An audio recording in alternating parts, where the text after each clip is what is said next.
রাফি ভাই, আমাকে একটা কাজ দিতে পারবেন? আপনি তো জানেন আমার অবস্থা কেমন। আমি এতিম, বাবা মা মারা যাওয়ার পর আমাকে আর কেউ বাড়িতে রাখে নাই। এখন যদি আমি কোনো কাজ না করি আর খাবার খরচ না জুটাই, তাহলে আমি না খেয়ে মারা যাব। এসব বলিস না আকাশ, আমি তো আছি, তুই একদম নিশ্চিন্ত থাক, তোর কাজের ব্যবস্থা হয়ে যাবে। আমি যতদিন আছি তোর কোনো কিছুর অভাব হবে না। এই নে 500 টাকা, এই দিয়ে তুই কিছু খাবার কিনে আন, ওই খাবারটা খেয়ে নে, আমি দেখি তোর কোনো কাজের ব্যবস্থা করতে পারি কিনা। আকাশ টাকা নিয়ে ওইখান থেকে চলে গেল। এইদিকে রাফি পকেট থেকে ফোনটা বের করে ফোন দিল তার আরেক বন্ধু নাদিমকে। কলটা রিসিভ করতেই ওপাশ থেকে নাদিম বলতে লাগলো, কি রে রাফি, তুই হঠাৎ এই সময় কল দিয়েছিস? কোনো ঝামেলা হয়েছে নাকি? না রে বন্ধু, তেমন কোনো ঝামেলা হয় নাই, তোর কাছে একটা হেল্প চাইবো, তুই করতে পারবি? অবশ্যই পারবো। তুই আমার কাছে চাইবি আর তোকে আমি হেল্প করব না? এটা আবার কেমন কথা? তুই আমার বিপদের সময় হেল্প করেছিস, এখন যদি আমি তোর বিপদের সময় সাহায্য না করি তাহলে কেমন হবে? বল, কি সাহায্য লাগবে? আমার সাহায্যটা লাগবে না, সাহায্যটা লাগবে হচ্ছে আকাশের। আকাশকে তুই ভালো করেই চিনিস, ছেলেটা এতিম, মা বাবা মারা যাওয়ার পর থেকে আমার কাছ থেকেই বড় হয়েছে। এখন সেই আর আমার কাছ থেকে টাকা নিতে চায় না। আজকে আমি জোর করে 500 টাকা দিয়েছি খাবার খাওয়ার জন্য, তুই তাকে একটা কাজের ব্যবস্থা করে দিলে সে কাজ করে খেতে পারবে। আচ্ছা, আমি সন্ধ্যায় তোকে কল দিচ্ছি, দেখি সন্ধ্যার মধ্যে কোনো একটা ব্যবস্থা করতে পারি কিনা। সিকিউরিটি গার্ডের চাকরি করতে পারবে না কি করতে পারবে না? সিকিউরিটি গার্ডের চাকরি করতে পারবি, তুই না হয় সিকিউরিটি গার্ডের একটা চাকরির ব্যবস্থা করে দিস, তাহলেই চলবে। এই বলে রাফি কলটা কেটে দিল। অন্যদিকে আকাশ হোটেল থেকে খাবার খেয়ে রাস্তার এক সাইড দিয়ে হেঁটে হেঁটে যাইতেছে বাড়ির দিকে। এমন সময় হুট করে কোথা থেকে যেন একটা গাড়ি এসে আকাশকে ধাক্কা মেরে ফেলে দিয়ে চলে যায়। পায়ে প্রচন্ড ব্যথা পেয়েছে আকাশ। কোন রকম হেঁটে আসলো রাফির দোকানের সামনে। আকাশের এই রকম অবস্থা দেখে রাফি বলতে লাগলো, কিরে আকাশ, তোর আবার কি হয়েছে? এইভাবে হাঁটছিস কেন? পায়ে ব্যথা পেয়েছিস নাকি? আসলে রাফি ভাই, খাবার খেয়ে আসার সময় হঠাৎ একটা গাড়ি আমাকে ধাক্কা মেরে দিয়ে ফেলে চলে গেছে। পায়ে প্রচন্ড ব্যথা পেয়েছি, পা ফুলে গেছে। কি বলিস? তোর উপরে শুধু বিপদ আর বিপদ। যাই হোক, এখানে বস, আমি বরফ আনার ব্যবস্থা করছি। এই বলে রাফি চলে গেল একটা দোকানে। বেশ কিছুক্ষণ পর বরফ এনে বলতে লাগলো, এই বরফটা পায়ে লাগাতে থাক, নাদিম আসুক, এরপরে দেখি কিছু একটা ব্যবস্থা করব। এই বলে রাফি চলে আসলো দোকানের ভিতরে। দেখতে দেখতে সন্ধ্যা হয়ে আসলো।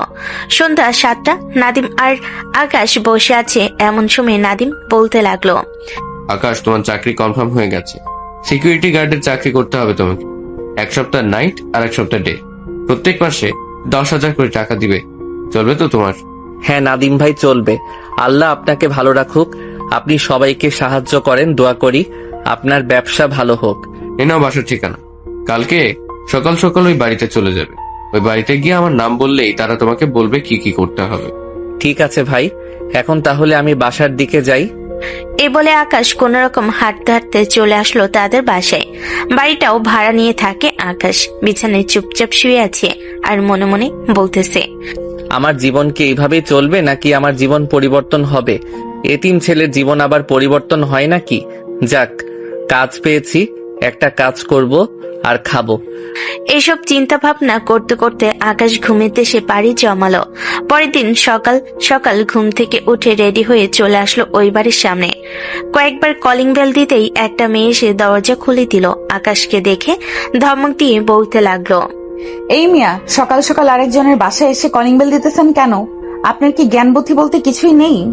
আসলে ম্যাডাম, এই বাড়িতে আমি সিকিউরিটি গার্ডের চাকরি করতে এসেছি। নাদিম ভাই আমাকে পাঠিয়েছে। আপনার নাম আকাশ? হ্যাঁ, আমার নাম আকাশ। ভেতরে আসেন, এসে বসেন। আব্বু নিচে নামতেছে। এরপরে কি করতে হবে কি কি করতে হবে না সবকিছু আব্বু আপনাকে জানিয়ে দিবে। জেরিন এই বলে চলে আসলো তার রুমে। এইদিকে আকাশ চুপাই বসে আছে। প্রায় আধা ঘন্টা ধরে উপর থেকে কারো নামার কোনো খবর নেই। প্রায় 40 মিনিট পর একজন ভদ্রলোক নিচে নামলো।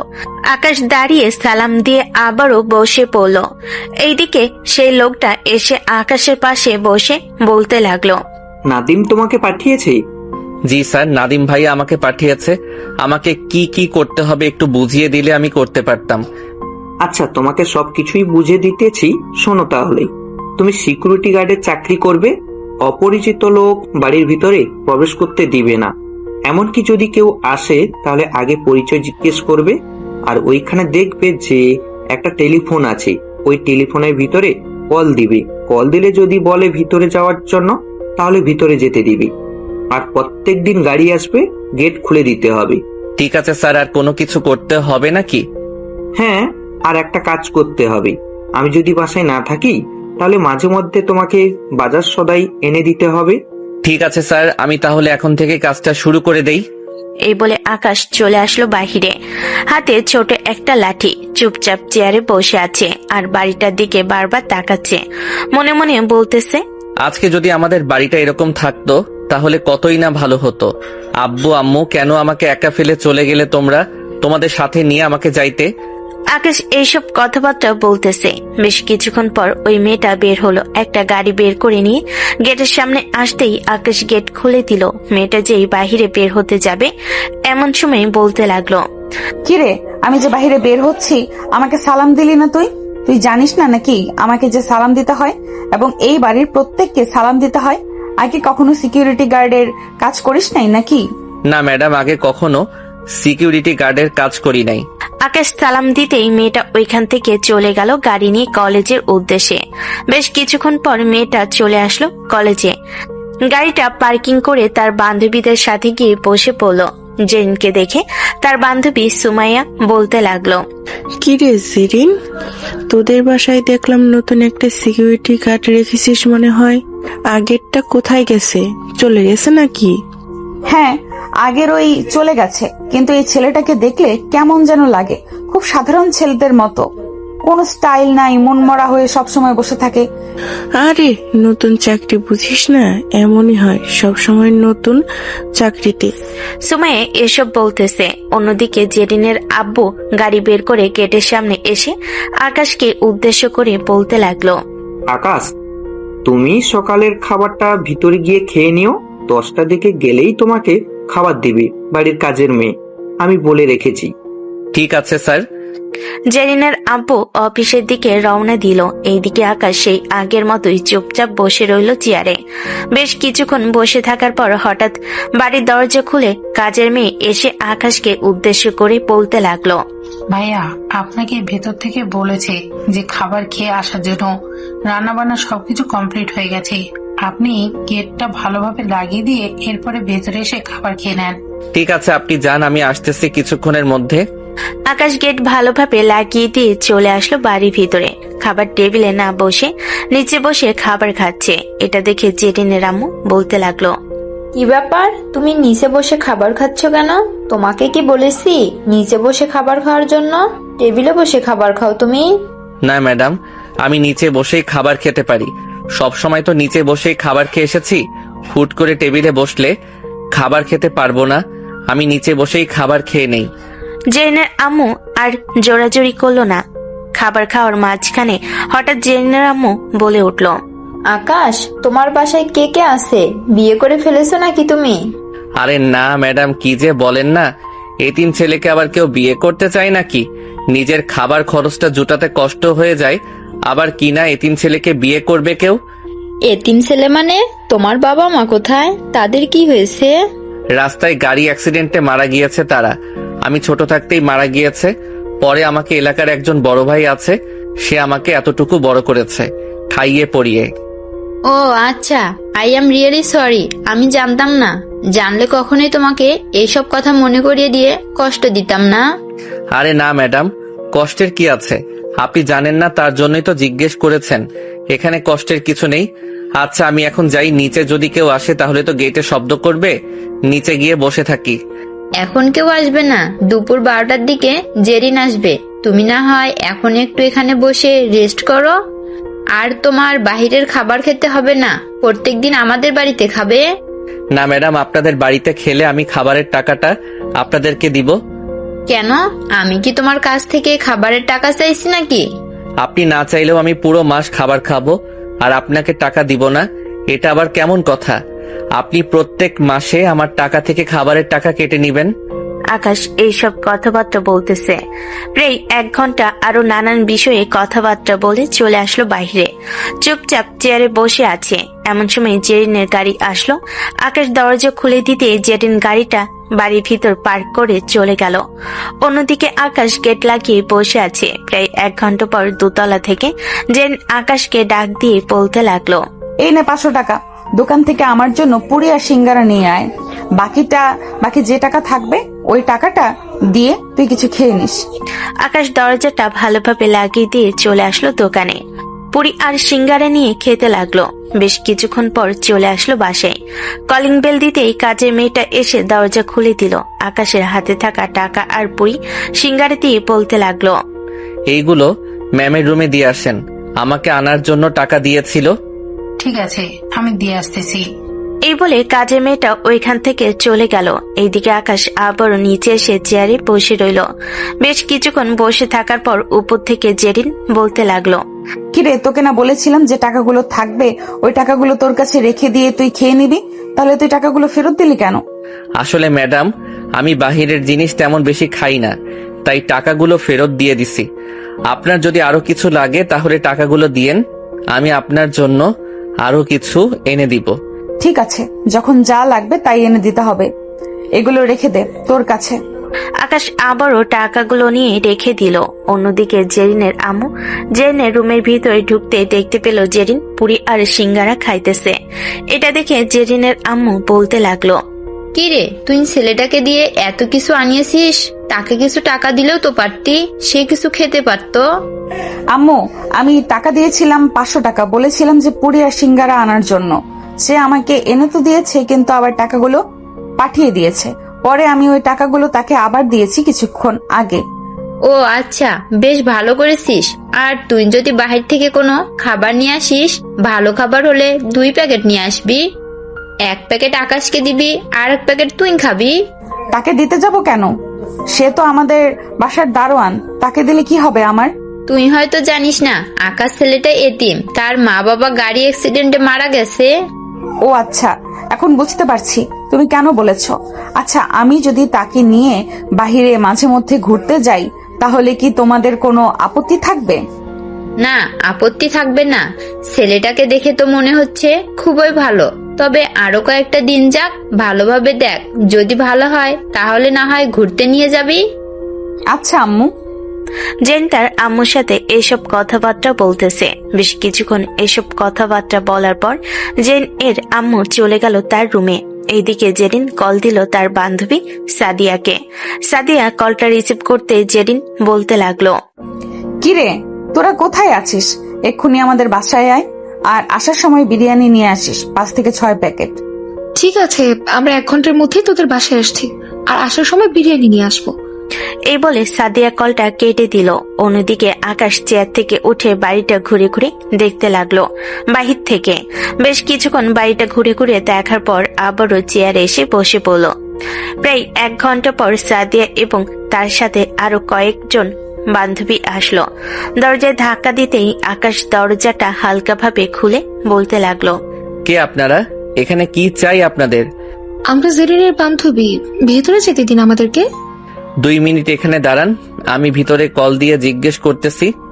আকাশ যে কল দিতে যাবে এমন সময় উপর থেকে জেরিন আকাশকে উদ্দেশ্য করে বলতে লাগলো, আকাশ, দরজাটা খুলে দাও, ওরা আমার বান্ধবী। ঠিক আছে ম্যাডাম, দরজাটা খুলে দিতেছি। আকাশ দরজাটা খুলে দিতে জেরিনের বান্ধবীরা সবাই চলে গেল উপরে।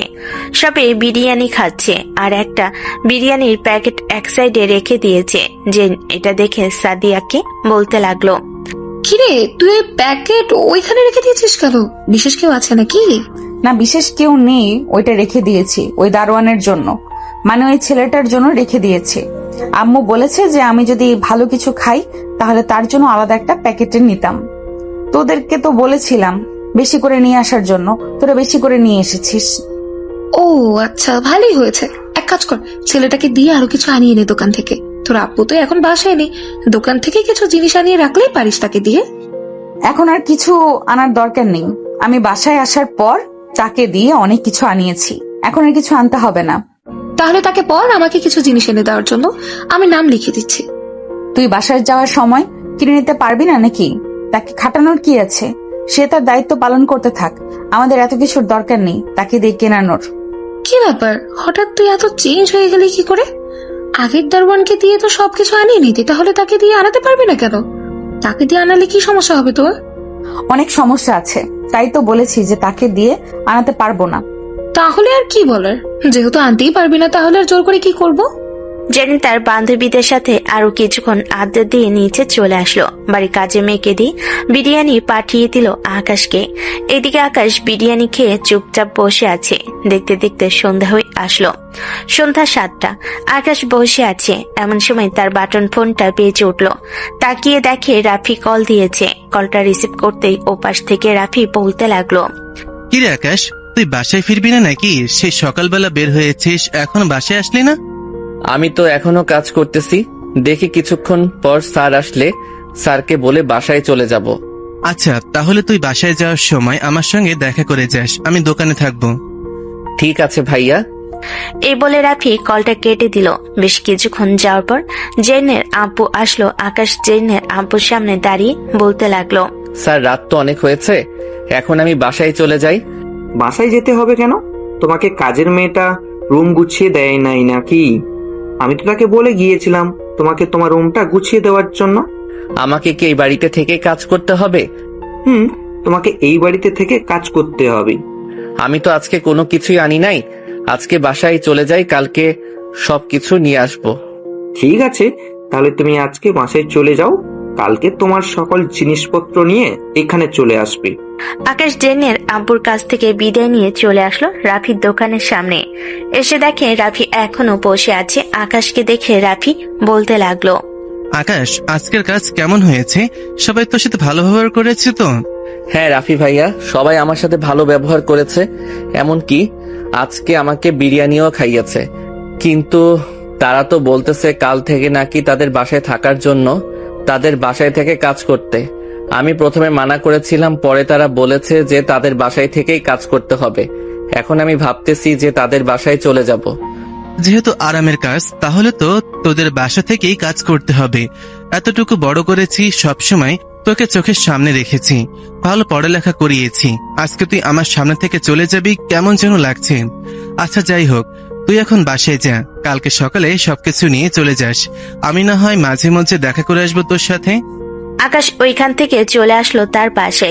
বিছানায় শুয়ে পড়তে কখন যে ঘুমিয়ে গেছে খেয়াল নেই। দেখতে দেখতে রাত পার হয়ে সকাল হলো। সকাল 7টা। আকাশ ঘুম থেকে উঠে ব্যাগপত্রগুলো একটা গাড়িতে নিয়ে চলে আসলো ওইখান থেকে জেরিনদের বাসায়। আস্তে আস্তে ব্যাগপত্রগুলো ভিতরে নিয়ে আসতে লাগলো। বেশ কিছুক্ষণের মধ্যেই সবকিছু বাড়ির ভিতরে নেওয়া হলো। আকাশ জেরিন এবং জেরিনের আব্বুকে বিদায় দিয়ে ভালোভাবে গেট লাগিয়ে দিয়ে চলে গেল তার রুমে। সকল কিছু গুছিয়ে গাছিয়ে আবারও চলে আসলো গেটের সামনে। এমন সময় বাড়ির কাজের মেয়েটা এসে আকাশকে উদ্দেশ্য করে বলতে লাগলো, ম্যাডাম বলেছে যে এই সব কিছু বাজার থেকে নিয়ে আসার জন্য, আর এই নেন টাকা। বাজারে সবকিছু নেয়ার পর যে টাকা বাকি থাকবে ওই টাকাগুলো বলেছে আপনার কাছে রেখে দেওয়ার জন্য। আমি টাকাগুলো রেখে দিলে তো এটা চুরি করা হয়ে যাবে। আমি টাকাগুলো রাখতে পারবো না। আপনি নিশ্চিন্তে থাকেন, আমি ম্যাডামের হাতে সবকিছু বুঝিয়ে দিব, টাকা এবং বাজার সদাই। এই বলে আকাশ ওইখান থেকে চলে আসলো বাজারে। যা যা লিস্ট করে দিয়েছিল সবকিছু নিয়ে আকাশ চলে আসলো বাসায়।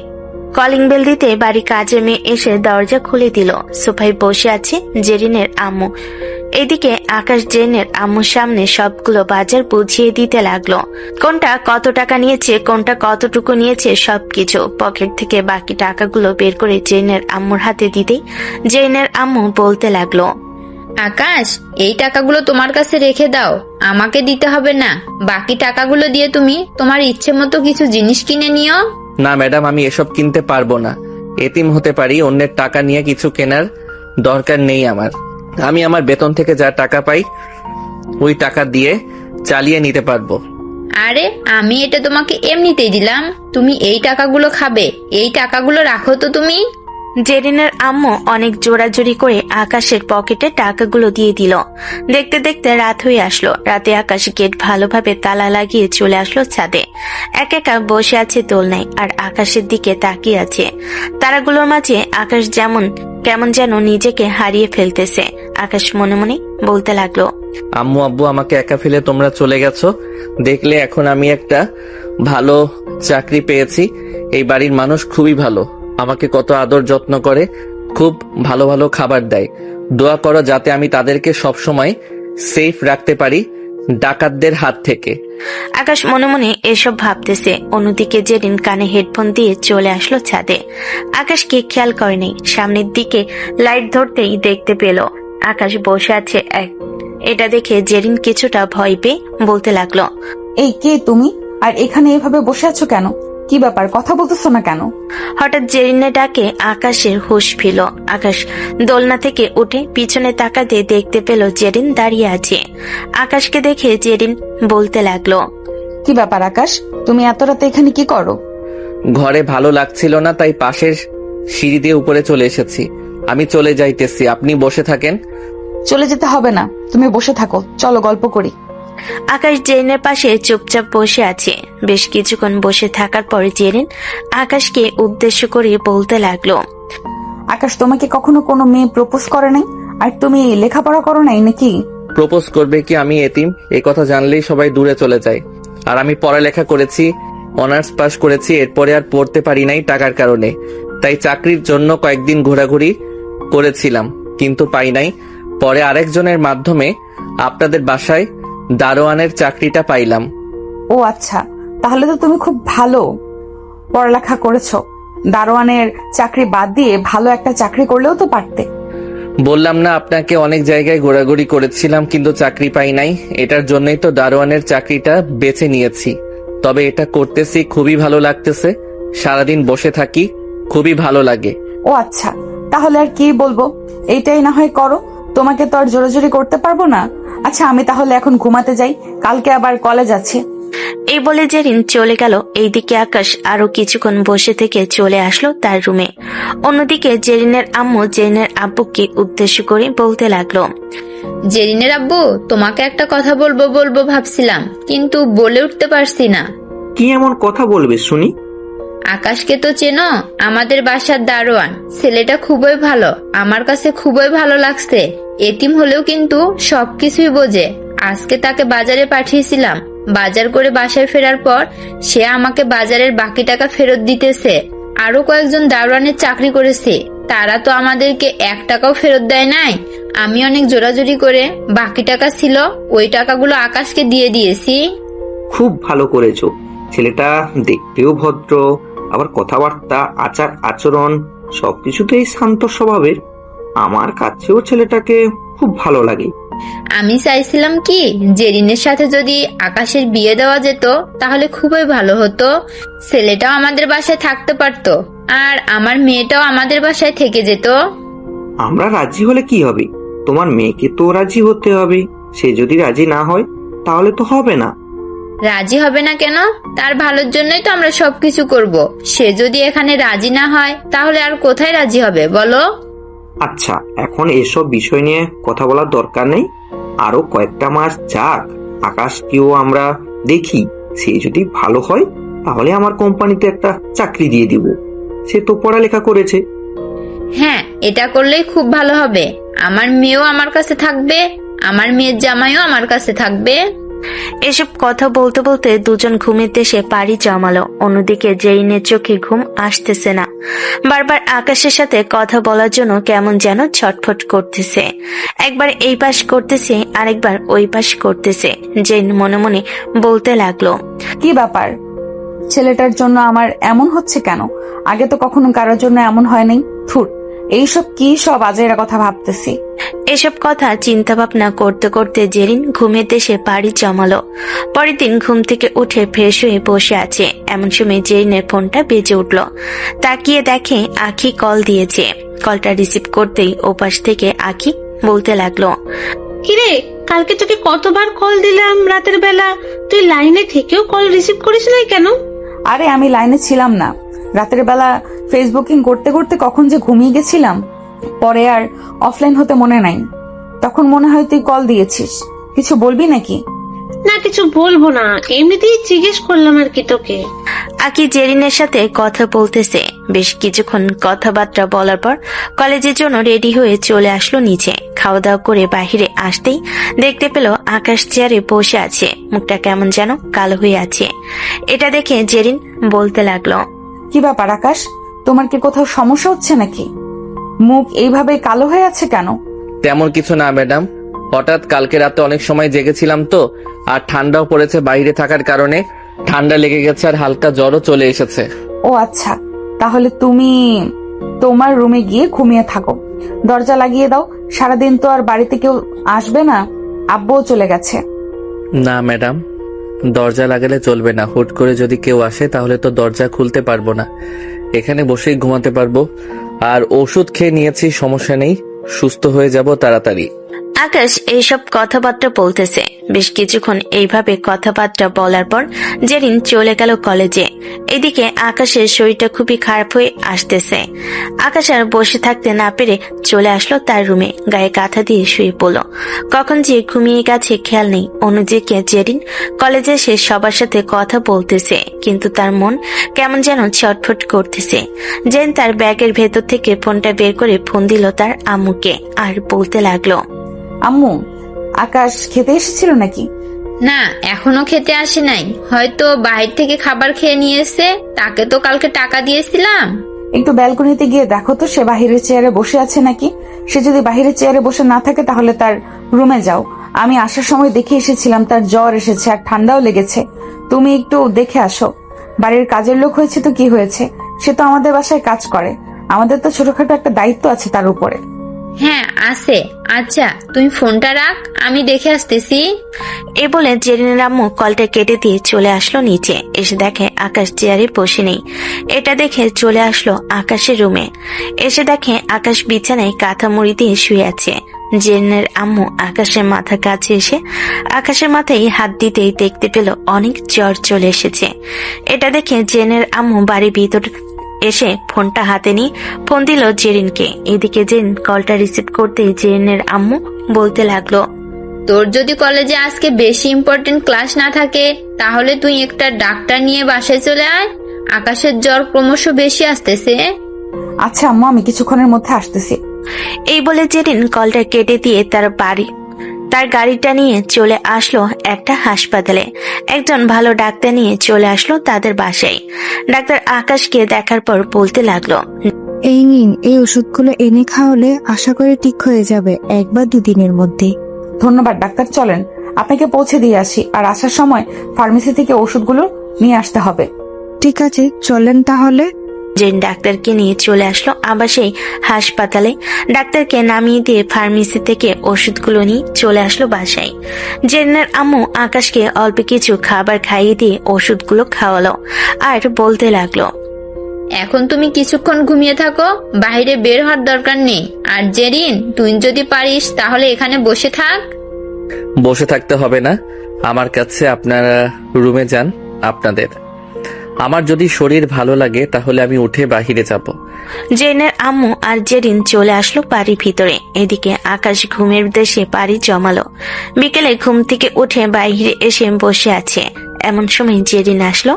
আকাশকে উদ্দেশ্য করে বলতে লাগলো, এখন কি অবস্থা শরীরের? এখন আগের চাইতে খুব ভালো আছি, জ্বর খুবই কমে গেছে। আপনাকে আর ম্যাডামকে খুবই ধন্যবাদ, আপনারা আমার সেবা যত্ন করেছেন।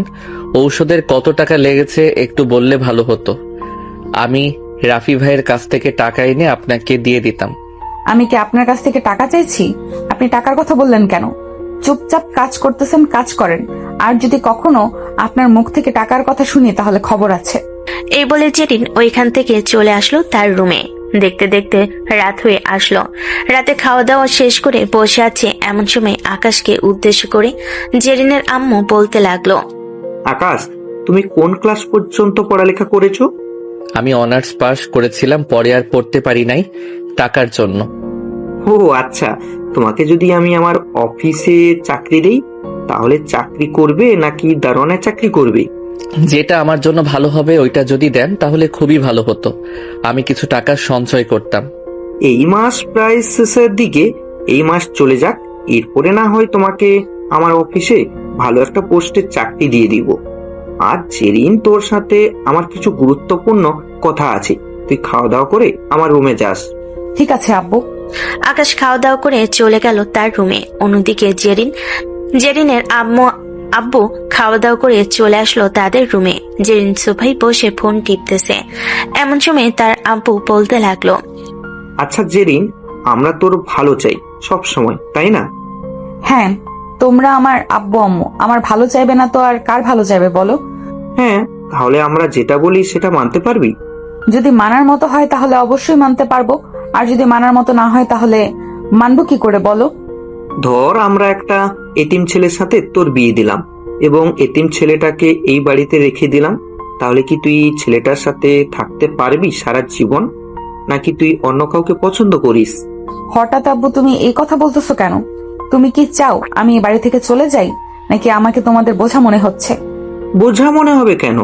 আমরা চাচ্ছিলাম যে আকাশের সাথে তোর বিয়েটা দিতে। ছেলেটা তো এতিম, সো আমরা চাচ্ছিলাম তাকে এই বাড়িতে রেখে দেওয়ার জন্য। আর তুইও আমাদের মেয়ে, তুইও এই বাড়িতে থাকবি। আমার একমাত্র মেয়ে তুই, আমাদের কথা যদি না শুনিস তাহলে আমরা কি করব বল? কিন্তু আব্বু সে তো একেবারেই এতিম এবং তার বাবা মার সাথে তাদের বাড়ির কোনো খোঁজ খবরই নেই। ধরো আমার ভাই আছে, এখন সে তো এই সম্পত্তির ভাগ চাইবে, তাই না? তার তো একটা ঠিকানা দরকার বা একটু জায়গা দরকার থাকার জন্য। সে যদি থাকার জায়গাটা ব্যবস্থা করতে পারে তাহলে আমি থাকতে পারবো। আর যদি আমার মনে হয় তাকে এই বাড়িতে নিয়ে থাকা আমার বেশি প্রয়োজন, তাহলে আমি এই বাড়িতেই থাকবো। আমি চাই না যাকে বিয়ে করব সে যাতে আমাদের বাড়ির গোলামি করে খাক। সে আমাদের বাড়িতে গোলামি করে খাবে কেন? আমার সকল জায়গার সম্পত্তি আছে, আমি আমার সকল জায়গার সম্পত্তি তোর নামে এবং আকাশের নামে লিখে দিব যদি তুই আকাশকে বিয়ে করিস। তোরা দুইজন যদি ঠিকঠাক ভাবে চলতে পারিস তাহলে আশা করি খুব ভালোভাবে চলতে পারবি, কারণ এই সব কিছুই তোর। তোর কষ্ট হবে বলে আমরা কখনো আর সন্তান নিই নাই। হ্যাঁ আমি জানি আমার কষ্ট হবে বলে তোমরা সন্তান নাও নাই, তবে এই না যে আমি আমার স্বাধীনতা পাবো না। আমি আমার স্বামীর কাছ থেকে তার নিজের ইনকাম থেকে কিছুই করতে পারবো না। আমি চাই সে নিজে ইনকাম করুক এবং তাকে আমি 1 বছর সময় দিলাম। ঠিক আছে, 1 বছর পর না হয় বিয়ে হবে তোদের। আমি আকাশকে কোনো কিছুই বলবো না। দেখি 1 তারিখে তাকে আমার অফিসে একটা ভালো জব দিব। তবে তোকেও কথা দিতে হবে, ছেলেটা যেহেতু এতিম তাকে কখনো তুই কষ্ট দিতে পারবি না। তাকে কষ্ট দিলে তুই নিজে কষ্ট পাবি, এটা মনে রাখিস। জেরিন তার আব্বু আম্মুর সাথে আরো কিছুক্ষণ কথা বলে ওইখান থেকে চলে গেল তার রুমে। বেশ কিছুক্ষণ যাওয়ার পর জেরিনের আব্বু বলতে লাগলো, শুনেছো জেরিনের আম্মু জেরিনের কথাগুলো?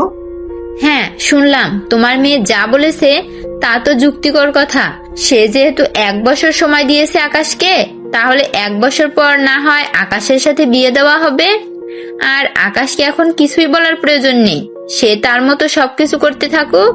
হ্যাঁ, আমিও চাই আকাশ তার মতো সবকিছু করতে থাকুক।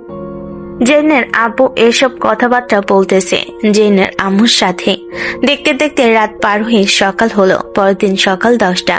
জেরিন চলে আসলো কলেজে। এমন সময় আখি জেরিনকে উদ্দেশ্য করে বলতে লাগলো, কিরে জেরিন, বাসায় কিছু হয়েছে নাকি? তুই এরকম ভাবে সবসময় মনমরা হয়ে বসে থাকিস কেন? আরে না, মনমরা হয়ে বসে থাকি নাই, একটা জিনিস চিন্তা করতেছি। আব্বু আম্মু চাইতেছে আমাদের বাসার দারোয়ান আছে না, নাম আকাশ ছেলেটা, তার সাথে আমার বিয়ে দিতে। কি বলছিস এসব? তুই কি পাগল হয়েছিস? তাকে বিয়ে করলে তো তুই কোনো কিছুই পাবি না।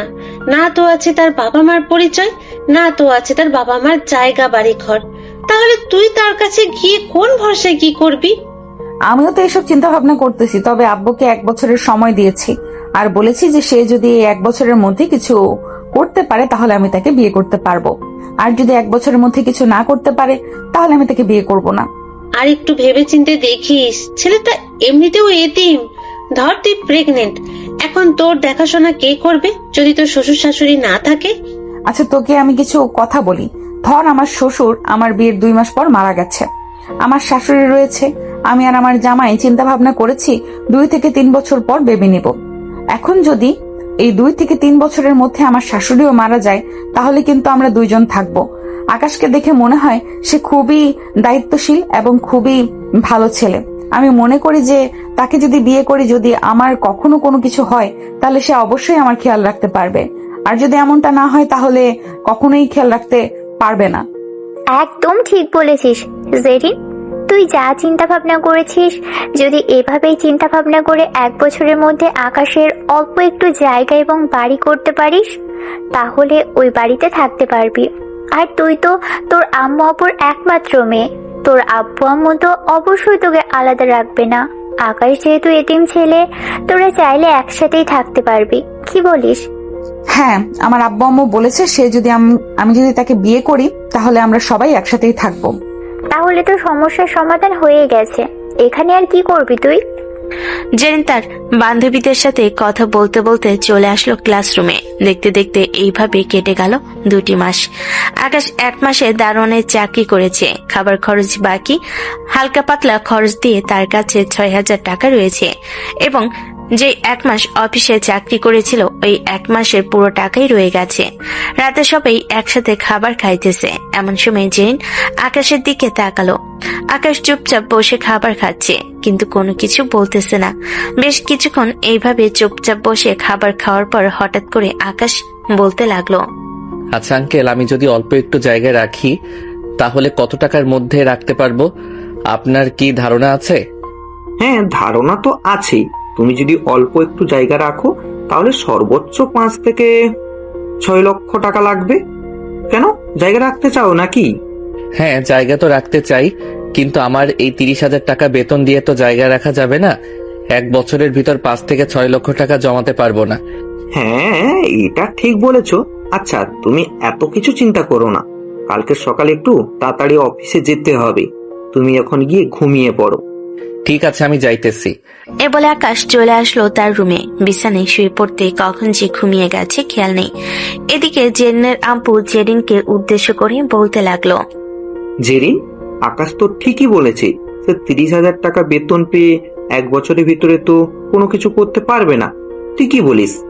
আমি আর কি বলবো, 1 বছর যাক, এরপরে ভেবে চিন্তে দেখবো কি করা যায়। এত তাড়াহুড়ো করার দরকার নেই, মাত্র 1 মাস গেছে, আরো 11 মাস হয়েছে। জেন তার আব্বুর সাথে আরো কিছুক্ষণ কথাবার্তা বলে চলে আসলো তার রুমে। বিছানায় শুয়ে আছে আর মনে মনে বলতেছে, আকাশ তো একদম ঠিক কথাই বলেছে। সে 1 বছরে তো অল্প একটু জায়গা রাখতে পারবে না, তবুও জায়গা রাখুক আর না রাখুক, 1 বছর পর যেহেতু কথা দিয়েছি তাকে বিয়ে করব, তার মানে বিয়ে করব আমি। জেন এসব কথাবার্তা বলতে বলতে ঘুমের দেশে পাড়ি জমালো। পরের দিন ঘুম থেকে উঠে ফ্রেশ হয়ে বসে আছে আকাশ এবং জেরিনের আব্বু সকাল সকাল অফিসের উদ্দেশ্যে বের হয়ে গেছে। এমন সময় জেরিনের আম্মু জেরিনের কাছে এসে বলতে লাগলো, কি রে, খাবার খাবি না নাকি আজকে কলেজে যাবি না? না আম্মু, আজকে কলেজে যাব না, আজকে ভালো লাগতেছে না, তাই কলেজে যাব না। জেন এসব কথাবার্তা বলতেছে। বেশ কিছুক্ষণ এসব কথাবার্তা বলার পর হঠাৎ তার আম্মুকে উদ্দেশ্য করে বলতে লাগলো, আচ্ছা আম্মু, আকাশ কি সত্যি এতিম নাকি সে মজা করেছে আমাদের সাথে? আমি তার ব্যাপারে খোঁজ খবর নিতে চাই। সে যেখান থেকে এসেছে আমি ওখানে যাব আজকে, গিয়ে দেখি তার আসল পরিচয় বের করতে পারি কিনা। ঠিক আছে, তুই যেহেতু যাইতেছিস তাহলে যা, গিয়ে দেখে আয় কি হয়। জেন তাড়াতাড়ি করে খাওয়া দাওয়া করে রেডি হয়ে চলে আসলো আকাশের এলাকায়। আকাশের ব্যাপারে অনেক খোঁজ খবর নিল। সবাই বলতেছে আকাশ এতিম। সন্ধ্যায় জেরিন বাসায় আসতে তার আম্মু বলতে লাগলো, কি রে জেরিন, আকাশের ব্যাপারে কিছু জানতে পারলি? সে এতিম নাকি তার আব্বু আম্মু আছে? না আম্মু, তার আব্বু আম্মু নেই। জেরিনের আম্মু জেরিনের সাথে এসব কথা বলতেছে। বেশ কিছুক্ষণ এসব কথাবার্তা বলার পর জেরিন বলতে লাগলো, আচ্ছা আমি এখন রুমে গেলাম, ফ্রেশ হয়ে আসতেছি, খুব ক্ষুধা লাগছে। এ বলে জেরিন চলে গেল রুমে। বেশ কিছুক্ষণ পর ফ্রেশ হয়ে নিচে এসে দেখে আকাশ এবং তার আব্বু চলে এসেছে। এদিকে আকাশ নিচে বসে না থেকে তার রুমে গিয়ে ফ্রেশ হয়ে বসে আছে। এমন সময় তার ফোনটা বেজে উঠলো। তাকিয়ে দেখে রাফি কল দিয়েছে। কলটা রিসিভ করতে ও পাশ থেকে রাফি বলতে লাগলো, কিরে আকাশ, কেমন আছিস? অনেকদিন তো হয়েছে, তুই এদিকে আসিস না, ফোন দিলে তেমন বেশিরভাগ রিসিভও করিস না, ভুলে গেছিস নাকি? না রাফি ভাইয়া, ভুলে যাব কেন? আসলে আমি অফিসের কাজ করি তো এখন তেমন বেশি সময় পাই না, আর সময় পাইলেও কাউকে ফোন দিয়ে উঠতে পারি না। ভাবছিলাম যে শুক্রবারে যাব, গিয়ে দেখা সাক্ষাৎ করে আসব তোমাদের সাথে। যাক, ভালোই হয়েছে তুমি কল দিয়েছো। শোন, আজকে কি হয়েছে, আমাদের এলাকায় একটা মেয়ে এসেছিল তোর ব্যাপারে খোঁজ খবর নিতেছে। তুই এতিম নাকি এতিম না সেই সব বিষয়ে সকাল থেকে সারাদিন খোঁজ খবর নিয়েছে, সন্ধ্যার দিকে চলে গেছে। কি বলো এসব? আমার খবর আবার কে নিবে? আমি তো এমন কাউকে চিনি না যে আমার খবর নিবে। আচ্ছা, মেয়েটা দেখতে কেমন ছিল? এটা তো বলতে পারছি না, কালো একটা বোরকা পরে এসেছিল, তার জন্য মুখ স্পষ্ট বোঝা যায়নি, তবে দেখে মনে হয়েছে অনেক বড় লোক। সাথে একটা গাড়ি নিয়ে এসেছিল, গাড়িটার নাম্বার আমি লিখে রেখেছিলাম 46 45 73। এটা হচ্ছে গাড়ির নাম্বার। দেখিস তুই গাড়িটা চিনিস কিনা। ঠিক আছে রাফি ভাইয়া, আর ঠিক মতো খাওয়া দাওয়া করবেন। টাকা পয়সা লাগলে আমাকে বলবেন, আমার কাছে এখন অল্প কিছু টাকা আছে। আমার টাকার দরকার নেই, এখন তুই নিজের জীবন সুন্দর করে সাজা, আমি এইটাই চাই। রাফি এসব কথাবার্তা বলতেছে বেশ কিছুক্ষণ। এসব কথাবার্তা বলার পর ফোনটা কেটে দিল। এইদিকে আকাশ নিচে এসে দেখে সবাই বসে কথা বলতেছে। আকাশকে দেখে জেরিনের আম্মু বলতে লাগলো, আকাশ খাবার খাবে নাকি এখন? না আন্টি, আমি এখন খাবার খাবো না। আচ্ছা, আপনাদেরকে একটা কথা জিজ্ঞেস করি, যদি কিছু মনে না করেন। হ্যাঁ বলো, কি কথা জিজ্ঞেস করবে? 464573 এটা গাড়ির নাম্বার প্লেটের সংখ্যা। আমার জানা মতে এই গাড়িটা আপনাদের। আর আপনাদের বাড়ি থেকে কি কেউ আমার ব্যাপারে খোঁজ খবর নিতে গিয়েছিল যেখানে আমি বড় হয়েছিলাম ওখানে? জেরিনের আম্মু জেরিনের দিকে তাকালো। এইদিকে জেরিন আকাশকে উদ্দেশ্য করে বলতে লাগলো, হ্যাঁ গিয়েছিল, তাতে কি হয়েছে? কোনো সমস্যা হয়েছে নাকি? না, কোনো সমস্যা হয় নাই। ওই এলাকায় আমার তো একজন বড় ভাই আছে, সে আমাকে কল দিয়েছিল একটু আগে, বলতেছে যে এরকম এরকম বিষয়, তাই আর কি জিজ্ঞেস করলাম। আচ্ছা আকাশ, এইসব কথাবার্তা বাদ দাও, এখন আমার কথা শোনো। কালকে তোমার আর অফিসে যাওয়ার দরকার নেই, কালকে তেমন বেশি কাজ থাকবে না, আমি একাই সামলে নিতে পারবো। তুমি জেরিনের সাথে জেরিনের খালাদের বাসা থেকে ঘুরে আসবে। যেদিন কালকে তুই আকাশকে নিয়ে তোর খালাদের বাসা থেকে ঘুরে আসবি। ঠিক আছে আব্বু, আমি না হয় কালকে আকাশকে নিয়ে আমার খালামণিদের বাসায় থেকে ঘুরে আসবো। আকাশ চুপচাপ তাদের কথা শুনতেছে, কিন্তু কোনো রেসপন্স করতেছে না, কারণ সে কোনো রেসপন্স করতে পারবে না এখানে। সে তাদের বাসায় খাওয়া দাওয়া করে এমনকি থাকে। তারা চাকরিও দিয়েছে, তারা যা বলে তাই করতে হবে। দেখতে দেখতে রাত 11টা বেজে গেল। সবাই খাওয়া দাওয়া করে সবাই সবার রুমে চলে গেল। এদিকে আকাশ চুপচাপ বসে আছে। বেশ কিছুক্ষণ বসে থাকার পর আকাশ মনে মনে বলতে লাগলো, আমার ব্যাপারে মনে হয় জেরিন খোঁজ খবর নিয়েছে, কিন্তু সে কেন আমার ব্যাপারে খোঁজ খবর নিতে যাবে? কেউ তো আর কারো ব্যাপারে এমনি এমনি খোঁজ খবর নেয় না, হয়তো দরকার পড়েছে তাই খোঁজ খবর নিয়েছে। যাই হোক, আমি এখন ঘুমাই। এই বলে আকাশ ঘুমিয়ে সে বাড়ি জমালো। পরের দিন ঘুম থেকে উঠে ফ্রেশ হয়ে বসে আছে, এমন সময় জেরিন আসলো। আকাশকে চুপচাপ বসে থাকতে দেখে বলতে লাগলো, রেডি হয়ে নেন, আমরা 2 থেকে 3 দিন থাকবো। এতদিন যদি থাকি তাহলে অফিস দেখাশোনা করবে কে? অফিস তো দেখাশোনা করার দরকার, স্যার তো একা অফিস দেখাশোনা করতে পারবে না। আপনাকে অফিসে নিয়ে চিন্তা করতে হবে না, অফিস আব্বু দেখে নিবে, সাথে ম্যানেজার আছে, তারাও দেখতে পারবে। আপনি আমার সাথে চলেন, 10 মিনিটের মধ্যে ব্যাগপত্র গুছিয়ে ফেলবেন। এই বলে জেরিন চলে গেল তার রুমে। বেশ কিছুক্ষণ অপেক্ষা করার পর আকাশ রেডি হয়ে বাইরে চলে আসলো। এইদিকে জেরিনও রেডি হয়ে বাইরে চলে এসেছে। দুইজন খাওয়া দাওয়া করে চলে আসলো বাইরে। আকাশ জেরিনের পাশে বসে আছে। এদিকে জেরিন ড্রাইভিং সিটে বসে ড্রাইভ করতেছে। হঠাৎ জেরিন তার একটা হাত আকাশের হাতের উপরে রাখলো। আকাশ তাড়াতাড়ি করে তার হাতটা সরিয়ে ফেলল। এটা দেখে জেরিন বলতে লাগলো, হাত সরিয়ে ফেলেছেন কেন? আমি কি আপনাকে বলেছি হাত সরিয়ে ফেলার জন্য? আপনি তো বলেন নাই, কিন্তু আমি ভাবছি হয়তো কোথাও টিপ দিবেন তাই হাত সরিয়ে ফেলেছি। জেরিন গাড়িটা স্লো করে চালাতে লাগলো আর বাম হাতে আকাশের হাত ধরার চেষ্টা করতেছে। এটা দেখে আকাশ বলতে লাগলো, কি ব্যাপার, আপনি আমার হাত ধরার চেষ্টা করতেছেন কেন? হাত ধরলে সমস্যা আছে নাকি? সমস্যা থাকতেই পারে, তাই তো জিজ্ঞেস করেছি। আপনি আমার ম্যাডাম হয়ে আমার হাত ধরেছেন, এটা কেমন দেখায় না? কেমন দেখাবে আবার? আমার দরকার পড়েছে তাই আমি তো হাত ধরেছি, আর এই হাত আমি সারা জীবন ধরে রাখবো। আকাশ জেনের কথায় কোনো মানে বুঝে নাই, তাই চুপ হয়ে আছে। বেশ কিছুক্ষণ যাওয়ার পর জেরিন বলতে লাগলো, তুমি কালকে জিজ্ঞেস করেছিলাম তোমার ব্যাপারে কে গিয়েছিল জানতে? হ্যাঁ, জিজ্ঞেস করেছিলাম, আর আমি জানি এটা আপনি ছাড়া আর কেউ না। আমার ব্যাপারে জিজ্ঞেস করে কি করবেন? দরকার ছিল তাই জিজ্ঞেস করেছি। আজকে খালামণিদের বাসায় যেতেছি, ওইখানে গিয়ে খালাতো বোনদের সাথে কোনো কথা বলবেন না আপনি, আর যদি বলেন তাহলে আপনার খবর আছে। আমি অপরিচিত ব্যক্তি, আমি কেন তাদের সাথে কথা বলতে যাব? আর আমাকে না নিয়ে আসলেই ভালো হতো। অপরিচিত জায়গায় আমি যদি কাউকে কোনো কিছু করে বসি তখন কি হবে? তখন কোনো কিছুই হবে না। যেটা বলেছি সেটা করেন। জেরিন এইসব কথাবার্তা বলতেছে। বেশ কিছুক্ষণ এইসব কথাবার্তা বলার পর চলে আসলো তার খালামণিদের বাসায়। গাড়ি থেকে নেমে বাড়ির সামনে এসে কলিং বেল দিতেই তার খালাতো বোন সনিয়া এসে দরজা খুলে দিল। জেরিনকে দেখে জড়িয়ে ধরে বলতে লাগলো, কেমন আছো আপু? অনেকদিন পর দেখা হয়েছে তোমার সাথে। আগের মতো আর তুমি আমাদের বাসায় আসো না? আগের মতো আর তোদের বাসায় আসি না, কারণ আমারও পড়ালেখার চাপ, আবার মাঝে মধ্যে আব্বুর অফিসে যেতে হয়, তাই এখানে আসা হয় না। খালামণি কোথায়? আম্মু তো রান্না করতেছে, ভিতরে আসো। জেরিন বাড়ির ভিতরে চলে আসলো। বেশ কিছুক্ষণ বসে থাকার পর জেরিন বলতে লাগলো, সোনিয়া, ফাঁকা আলাদা রুম আছে নাকি? হ্যাঁ আছে। ওনার জন্য নাকি? হ্যাঁ, আকাশ চলো তোমাকে রুমে দিয়ে আসি, তুমি ফ্রেশ হয়ে নাও। ঠিক আছে, চলেন তাহলে। সোনিয়া, জেরিন আর আকাশ চলে আসলো একটা রুমে। রুমটা দেখিয়ে দিয়ে দুজন চলে গেল। এদিকে আকাশ ফ্রেশ হয়ে বিছানায় শুয়ে আছে, অন্যদিকে সোনিয়া আর জেরিন সোফায় বসে আছে। এমন সময় সোনিয়া বলতে লাগলো, জেরিন আপু, ওই ছেলেটা কে? আগে তো কখনো তোমাদের বাসায় দেখি নাই। তোমার ফ্রেন্ড নাকি? ফ্রেন্ড নাকি অন্য কিছু, এসব জেনে তুই কি করবি? এসব জানার তোর দরকার নেই। তুই পড়াশোনা করতেছিস, পড়াশোনা কর। একজন মানুষ আমাদের বাসায় নতুন এসেছে, অপরিচিত, তার ব্যাপারে হালকা পাতলা কিছু জানতে পারবো না বলো? আপু, ওই ছেলেটা কে? ওই ছেলেটা আমার ফ্রেন্ড। এখন কি হয়েছে বল? না, তেমন কিছু হয় নাই। দেখতে শুনতে মাশাআল্লাহ অনেক সুন্দর।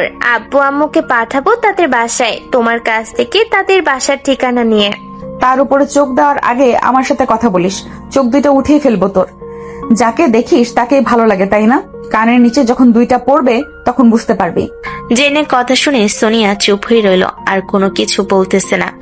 দেখতে দেখতে দুপুর হয়ে আসলো। দুপুরে খাওয়া দাওয়া করে জেরিন চলে আসলো আকাশের রুমে। এসে দেখে আকাশ খাওয়া দাওয়া করে এসে বসে আছে। আকাশকে উদ্দেশ্য করে জেরিন বলতে লাগলো, আকাশ চলো, আমরা এখন বাইরে যাব ঘুরঘুরি করার জন্য। তুমিও যাবে আমার সাথে। আমাকে যেতে হবে কেন? আপনারা যান, আমি একটু ঘুমাই। ঘুমালে চলবে না। আমি তোমাকে এখানে নিয়ে এসেছি ঘুরঘুরি করার জন্য, তোমাকে ঘুমানোর জন্য নিয়ে আসি নাই। তাড়াতাড়ি রেডি হয়ে নাও, আমরা বাহিরে বের হব এখন। এ বলে জেরিন চলে আসলো তার রুমে। এদিকে আকাশ রেডি হচ্ছে। এমন সময় তার রুমের ভিতর প্রবেশ করলো সোনিয়া আর বলতে লাগলো, এই যে ভাইয়া, আপনার ফোন নাম্বারটা কি পাওয়া যাবে নাকি? আমার ফোন নাম্বার দিয়ে আপনি কি করবেন? কেন? আপনার সাথে কথা বলবো। মানুষ ফোন নাম্বার নিয়ে কি করে? মানুষের সাথে কথা বলার জন্যই তো ফোন নাম্বারটা নেয়, তাই না? আকাশ যে কিছু বলতে যাবে এমন সময় পিছন থেকে জেরিন এসে বলতে লাগলো, কি রে সোনিয়া, তুই এখানে কি করিস? তোকে না বললাম ঘুরতে যাব রেডি হওয়ার জন্য? তুই রেডি না হয়ে এখানে এসেছিস কেন?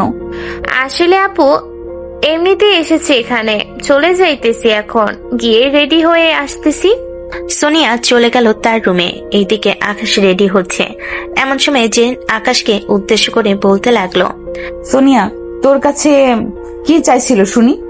আমার কাছে আমার ফোন নাম্বার চাইছিল, আমি জিজ্ঞেস করতে যাব, ঠিক তখনই আপনি চলে এসেছেন। বুঝতে পারছি এখানে বেশিক্ষণ থাকা যাবে না। ব্যাগপত্র রেডি রাখিস, বাহির থেকে ঘুরে এসে এরপরে আবার বাসায় চলে যাব। এই বলে জেরিন আকাশকে নিয়ে চলে আসলো গাড়ির ভিতরে। আকাশ জেরিনের পাশের সিটে বসে আছে। বেশ কিছুক্ষণ বসে থাকার পর জেরিন বলতে লাগলো, ওই মেয়েটার সাথে আর কোনো কথা বলবি না। যদি কিছু জিজ্ঞেস করে বোবার মতো চুপ হয়ে থাকবি, আর আমার সামনে যদি কথা বলিস তাহলে তোর মুখে টেপ লাগিয়ে গাড়ির ভেতরে বসিয়ে রাখবো। আকাশ কোনো কিছু বলল না, চুপচাপ বসে আছে। বেশ কিছুক্ষণ বসে থাকার পর সোনিয়া আসলো।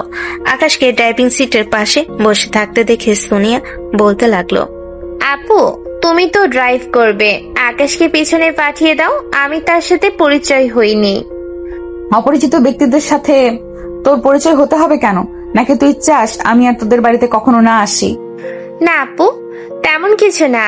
আমি তো জাস্ট বলতে চাইছিলাম তার সাথে পরিচয় হব, আর তুমি কি না আবার রিকোয়েস্ট করতেছো? হ্যাঁ করতেছি। তুই চাইতেছিস যে আমরা আর এই বাড়িতে না আসি। আজকে ঘুরঘুরি করে সন্ধ্যায় চলে যাব বাড়িতে। তুই নিশ্চিন্ত থাক। প্লিজ আপু, এমনটা করবে না। এমন করলে আম্মু হয়তো বলবে আমি তোমার সাথে ঝগড়া করেছি, তাই তুমি বাসায় চলে গেছো। অনেকদিন পর তুমি আমাদের বাসায় এসেছো, প্লিজ অন্তত 2 দিন থেকে যাও। আমি আর আকাশের সাথে কোনো কথা বলার চেষ্টা করব না। এই বলে সোনিয়া চুপ হয়ে রইল। এদিকে জেরিন হঠাৎ আকাশের হাতের উপরে তার হাত রাখলো।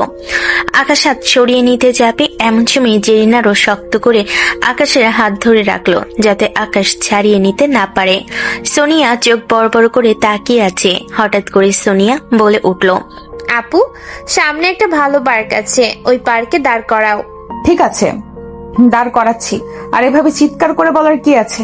আমি কি কানে কালা নাকি যে আমি শুনতে পারি না? আসলে আপু, আমি এমনিতেই একটু জোরে কথা বলি। তুমি তো জানো আমি ছোটবেলা থেকে এরকম ভাবে কথা বলি। তুমি কি না আমাকে সন্দেহ করতেছো?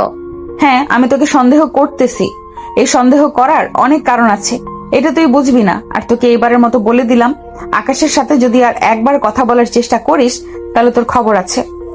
এই বলে জেরিন পার্কের সামনে এসে দাঁড়িয়ে গাড়িটা পার্ক করে এক সাইডে রেখে পার্কের ভিতর চলে আসলো।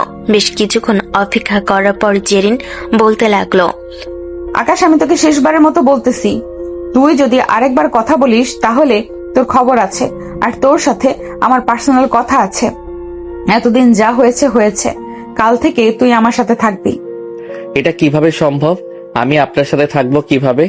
আমি আপনার সাথে থাকতে পারবো না। আপনি একটা মেয়ে মানুষ, আপনার সাথে থাকবো কি করে? থাকতে হবে মানে থাকতে হবে। আর আমি তোকে বিয়ে করব খুব তাড়াতাড়ি। আজকে এখান থেকে যাই। এরপর এই বলে জেরিন কিছুক্ষণ ঘোরাঘুরি করে চলে আসলো বাসায়। তার ব্যাগপত্র নিয়ে নিচে নামতেই সোনিয়ার আম্মু বলতে লাগলো, কি ব্যাপার জেরিন, তোমরা চলে যাচ্ছ কেন? তুমি না বলেছিলে এই বাড়িতে থাকবে 2 দিন, তাহলে হঠাৎ আজকে চলে যাচ্ছ কেন? এমনিতেই চলে যাইতেছি, আপনাদের এখানে ভালো লাগে না এটার জন্য চলে যাচ্ছি। সোনিয়া, ভালো থাকিস। আর আকাশ, চলো যাই তাহলে। এখন মামি, আপনারাও ভালো থাকবেন। এই বলে জেরিন ওইখান থেকে চলে আসলো বাড়ির বাইরে।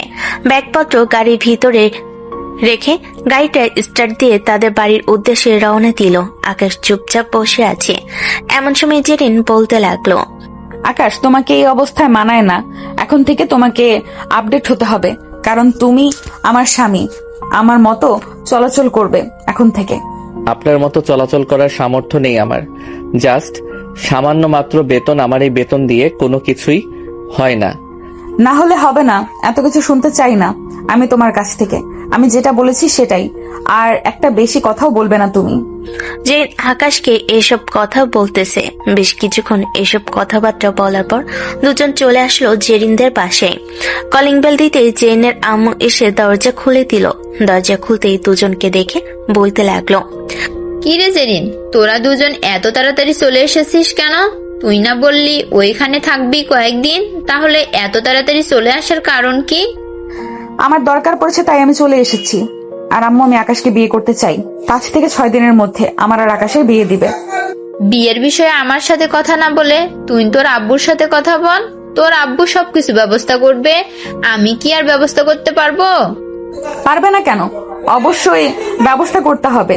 তোমাদেরকে যেটা বলেছি সেটাই করবে তোমরা। আর আকাশ, তুমি এখন রুমে যাও, দরকার পড়লে তোমাকে ডাক দিব। আকাশ চলে আসলো তার রুমে। বেশ কিছুক্ষণ পর জেরিনের ডাক শুনতে পেল আকাশ। আকাশ তাড়াতাড়ি করে চলে আসলো জেরিনের কাছে। এসে দেখে জেরিন তার আব্বুর সামনে বসে আছে। জেরিনের আব্বু আকাশকে তার পাশে বসে বলতে লাগলো, জিরিন যা বলতেছে তুমি কি এতে রাজি? আকাশ, রাজি থাকলে আমাকে বলো, আর রাজি না থাকলে আমাকে বলতে পারো।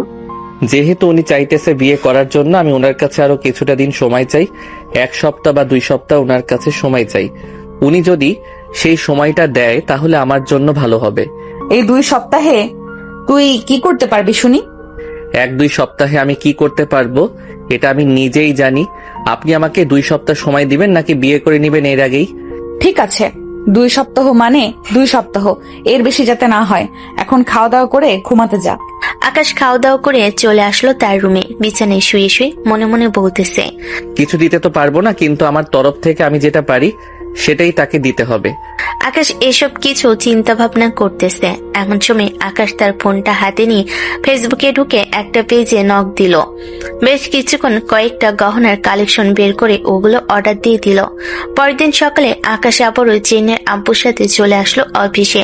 বসে বসে কাজ করতেছে, এমন সময় দারোয়ান এসে আকাশকে উদ্দেশ্য করে বলতে লাগলো, আকাশ, তোমাকে নিচে ম্যাডাম ডাকতেছে, বলেছে যে এখনই যাওয়ার জন্য নিচে যেতে। তুমি নিচে যেয়ে ম্যাডামের সাথে দেখা করে আসো। আকাশ তার কাজ বন্ধ রেখে চলে আসলো নিচে। এসে দেখে জেরিন দাঁড়িয়ে আছে গাড়ি নিয়ে।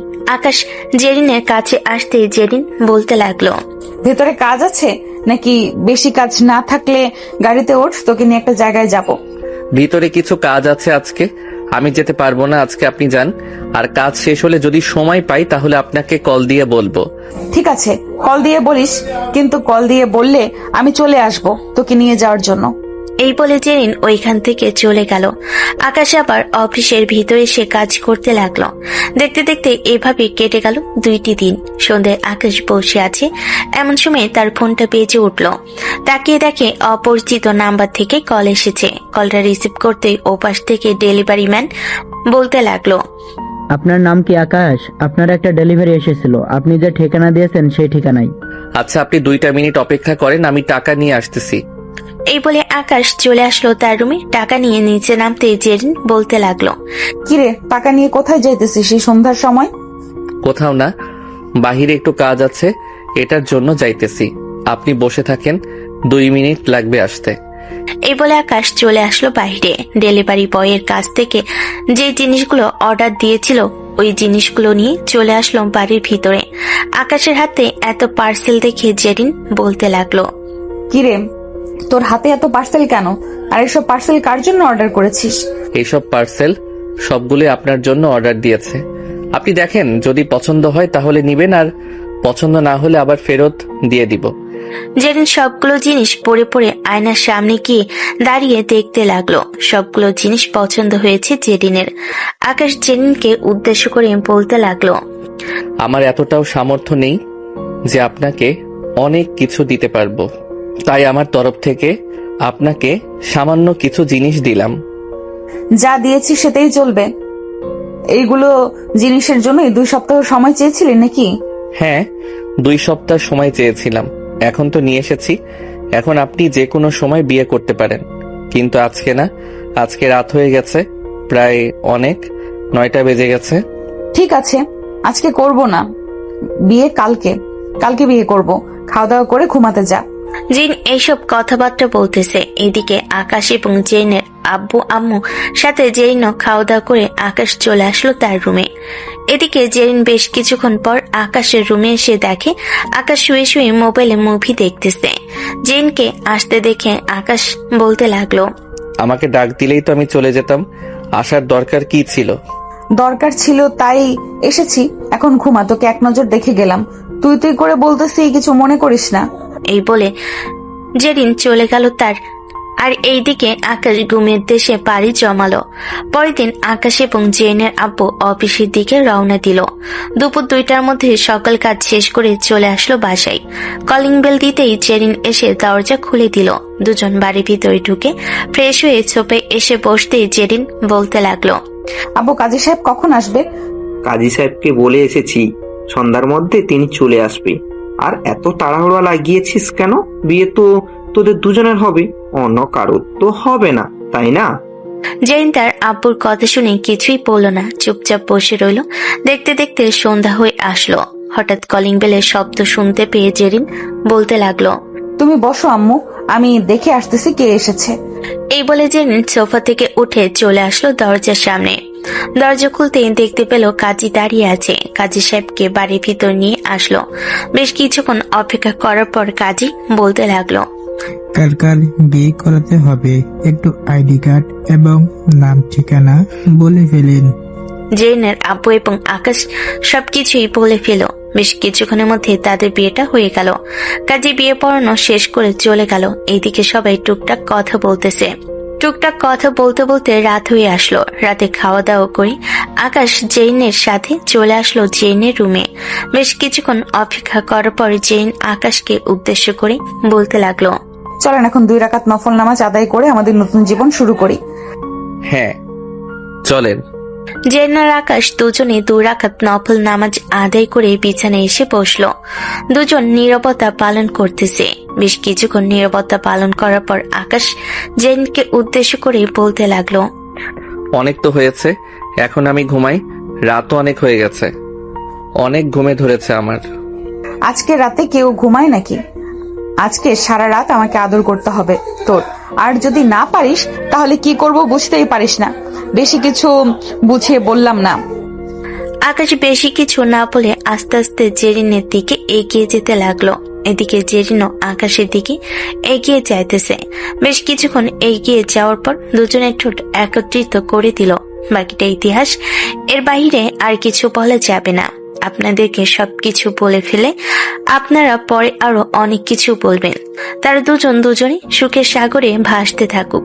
আকাশ এবং জেরিনের জন্য আপনারা সবাই দোয়া করবেন, যাতে ওরা দুজন সুখে শান্তিতে সারা জীবন সংসার করতে পারে। আজকের গল্পটা এ পর্যন্তই। সবাই ভালো থাকবেন, সুস্থ থাকবেন। ধন্যবাদ।